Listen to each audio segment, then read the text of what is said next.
The Desert Chief. The story of Thumama ibn Uthal, and how the humane and dignified treatment accorded to him by the Blessed Prophet and his companions made him become a Muslim.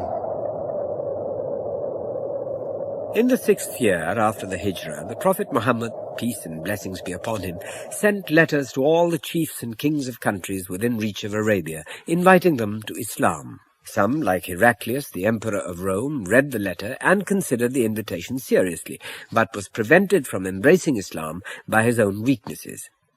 He was not even prepared to follow Christianity, much less embrace some unknown Arab merchant, that too at the risk of losing the support of his generals and priests, and possibly losing his throne.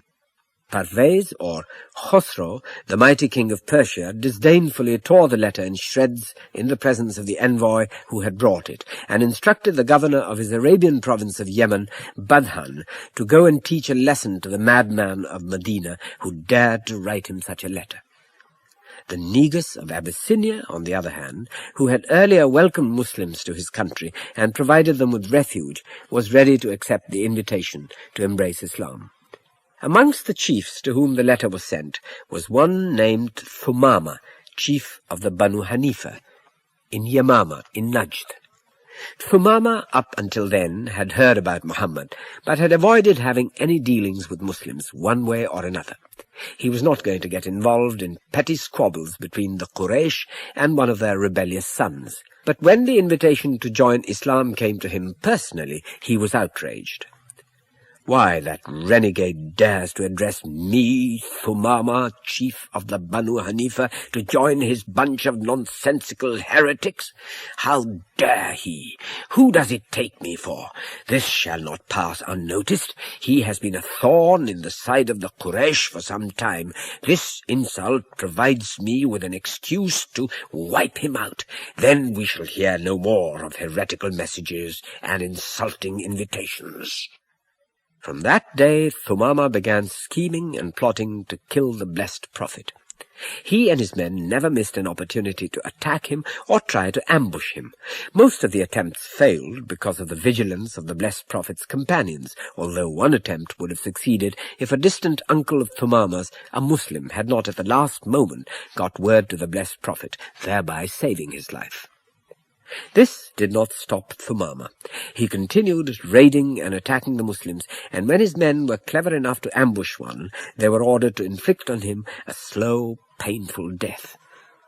The blessed Prophet was left no alternative but to pronounce a death sentence upon Thumama, which meant that if ever he were caught by the Muslims, he would be put to death. The time came for the annual pilgrimage to Makkah. Thumama used to make the journey alone, from Yamama to Makkah. He knew that wherever he stopped on the way, he would be an honored guest. For the times when he had to set up camp alone, he was amply stocked with food and supplies, besides the usual offerings needed for the sacrifice to his idols.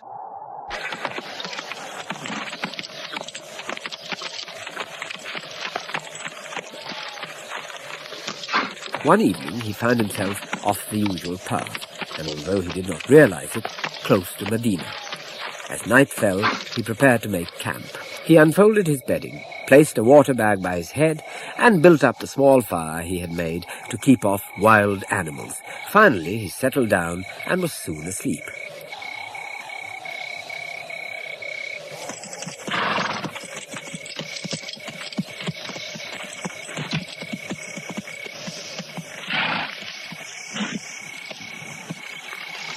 Not far away, a party of Muslims set out on patrol from Medina in search of spies and enemies.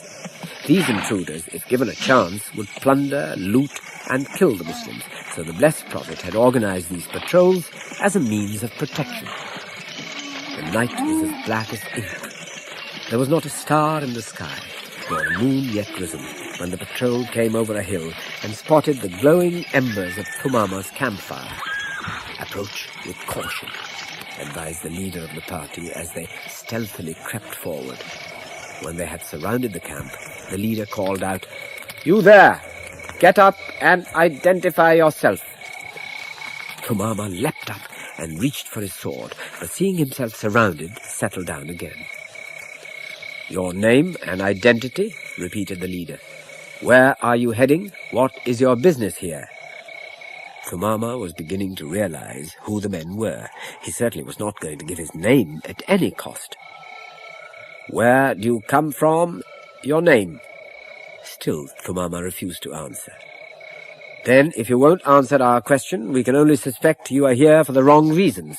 Come with us.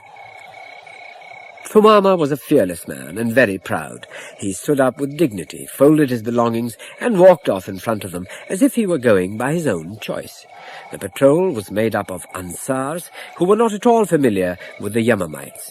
They had no idea that they had arrested a high chief of the Banu Hanifa, one of their fiercest enemies. "If he's a spy," said one, "the blessed Prophet will tell us what to do with him." Arriving at Medina, they led Thumama to the mosque and tied him to one of the pillars. Soon after dawn, the blessed Prophet came from his home to the mosque, noticed the prisoner tied to the pillar, and immediately recognized Thumama. The patrol had been waiting all this time to find out who it was they had arrested. "This is Thumama, chief of the Bani Hanifa of Yamama," he told the companions. If they did not know him by sight, they certainly recognized the name. "He who treacherously murdered our brothers and plotted time after time to kill you?" "Yes," replied the blessed Prophet, and to the surprise of the companions he added, "And I want you to treat him well." He then walked by Thumama without saying a word and began to lead the prayers. Thus Thumama, whether he wanted it or not, witnessed for the first time the Muslim prayers and heard the recitations of the Quran. وعرضنا جهنم يومئذ للكافرين عرضا الذين كانت أعينهم في غطاء عن ذكري وكانوا لا يستطيعون سمعا أفحسب الذين كفروا أن يتخذوا عبادي من دوني أولياء إنا أعتدنا جهنم للكافرين نزلا. The first thing the blessed Prophet did upon returning to his quarters, which led directly into the mosque, was to ask his family to prepare the very best food they had, and to milk the she-camel every morning and evening, so that Thumama would have plenty of fresh milk. One of the companions was then asked to untie Thumama's hands so that he could eat some of the delicious food. The companion could not believe his eyes when he saw the meal which the blessed Prophet had ordered for his enemy. "I thought we would be ordered to execute him, not feed him like a king," he exclaimed to the others. After Thumama had eaten his fill, the blessed Prophet came to see him and said, "Now, Thumama, what do you have to say?" Thumama, who had really enjoyed his meal, looked up at the blessed Prophet with a little more respect. "Muhammad, all is well with me. If you kill me, then so be it. If you show me kindness, I shall be grateful. If it is wealth and riches you need, I can provide them. The choice, of course, is yours," answered Thumama in a calm voice. Thumama was prepared to accept his fate with dignity. But the blessed Prophet left him without saying a word, and did not speak to him again for 2 days, during which time he ordered that Thumama be served the very best food and fresh camel milk. On the 3rd day, the blessed Prophet approached him again. "Well, Thumama, what have you to say to me?" "Look, Muhammad," he answered, "it is like this. I am prepared to die, if that is what you decide. If you continue treating me as you have been doing, I shall be grateful.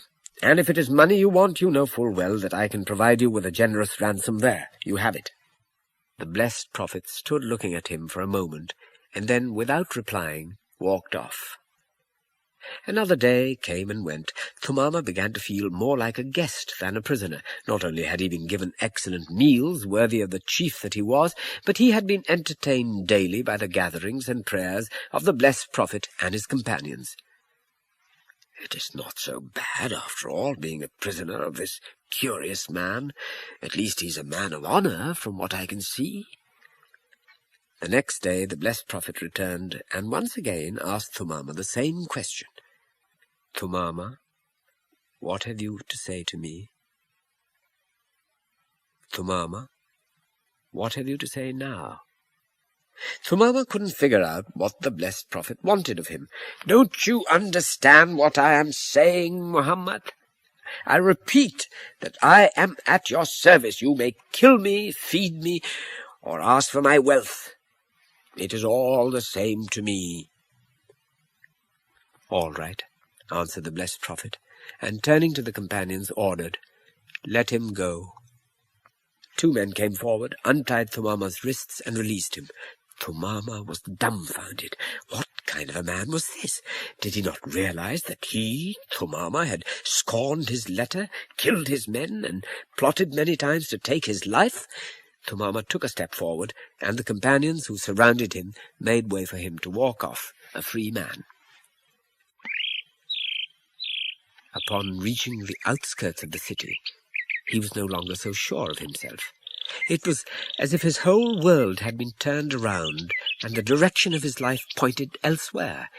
He felt like a different man. He walked on until he reached a garden with a cool spring and a grove of trees, where he sat down for a moment, trying to collect his thoughts. He had no desire to return to his home, nor did he any longer feel hatred for the blessed Prophet and his followers.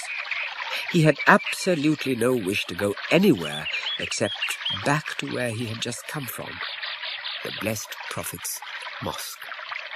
Leaning over the cool stream, he carefully performed ablutions as he had seen the companions doing.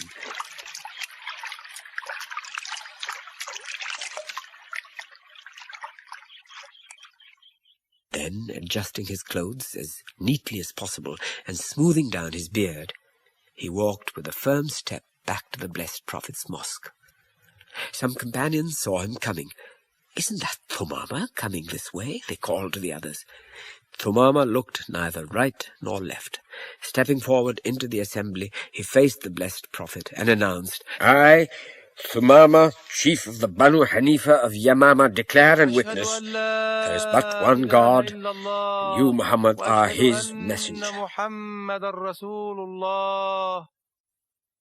The companions looked at one another with surprise and joy. "Muhammad," continued Thumama, "by God, there was no face on this earth which I hated more than yours, and now there is none that I love more. Of all the religions, yours I despise the most, and now there's none other I would rather give my life for. Yes, and there was no city I abhorred more than this one, your city of Medina, and now I find it the dearest of all cities, because it is the home of my beloved Prophet and his companions, Muhammad." And here Thumama's voice dropped, and he became more humble. "I have shed the blood of many of your followers. How will I ever atone for that?" The blessed Prophet answered simply, "There lies no blame on you, Thumama. Indeed, Islam erases all the sins that a person has committed previously. You have been awarded the highest of awards, that of entering Islam. There could not have been greater mercy or grace bestowed upon you." Thumama's face radiated joy and gratefulness at these words. Placing his hand on his breast, he vowed, "By God, from now on I pledge my life, my property, and my soul to help you bring idol worshippers to Islam, and those that refuse I shall pursue more fiercely than I did your followers." He now dropped his hand and resumed in a more normal tone, "Messenger of God, when your patrol arrested me, I was going on pilgrimage to Mecca. What shall I do now?" "You shall go on pilgrimage," answered the Prophet, "but not to the idols, which you now know to be worthless. Come, I shall show you how to perform the pilgrimage according to Islam." And so saying, the blessed Prophet instructed Thumama in the verses and actions and postures for the occasion.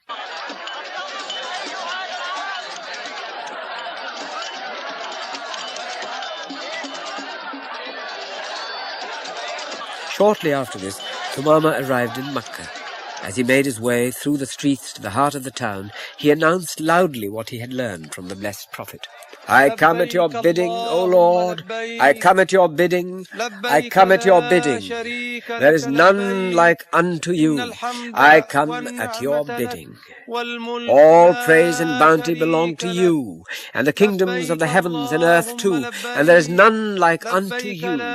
In so doing, Thumama was one of those Muslims who entered Makkah openly declaring his intention of performing the lesser pilgrimage of Kaaba, the Umrah. What a stir Thumama's cry caused in Makkah that day. Men rushed from their houses to see what the commotion was.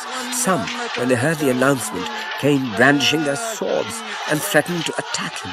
But Thumama completely ignored their threats. As one young man lunged at him, an elder of the Quraysh stopped his hand. Idiot, he cried. Do you not see who it is? It is Thumama himself of the Banu Hanifa. If you damage a hair of his beard, the grain supplies to Makkah will be stopped. Some of the elders approached Thumama and tried to reason with him. Look, Thumama, what has happened to you? We cannot believe that you have given up the religion of your forefathers. How did you get led astray like this? Thumama turned on them with head held high. Indeed, I have found the best of all religions, Muhammad's religion, the religion of Islam, and furthermore, for he had seen his advantage, if you all do not join me in the worship of the one God, not a single grain of wheat from Yamama will grace your tables, for I shall instruct my tribe to block all supplies to Makkah.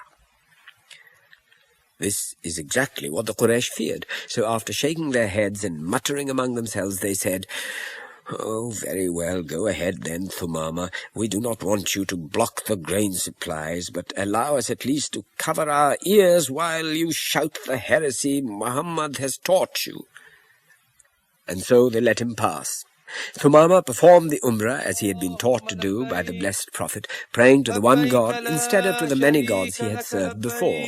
But he had noticed that not one Quraysh had come to join him in prayers or to announce their intention to follow the new religion. Thumama was a man of his word and always kept his promises, whatever they were, and to whoever they were made. So upon arriving in Yamama, he gave orders to stop all shipment of grain to Makkah. Gradually, the blockade began to take effect. Supplies of grain began to dwindle, and prices rose steadily, day by day.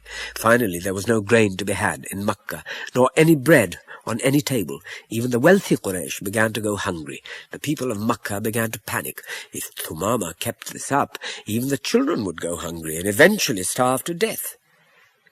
While conscious of the persecution and torture which they had brought upon the blessed Prophet and his people, they were forced to swallow their pride and asked him to intervene.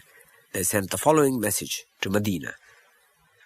You try to always set the example of being kind to relatives. You urge the young to be merciful, yet you have not only slain the fathers of this city with the sword, you would allow their children to die of hunger. We implore you to stop the blockade, or our children will starve. As a result of this, the blessed Prophet wrote to Thumama, and Thumama, only because the blessed Prophet urged him to, ordered the supply of grain to be continued. Only because of the blessed Prophet's order do I break my word, he said. This was an example of how the blessed Prophet showed mercy and kindness to his enemies, how he won the heart of a die-hard enemy like Thumama.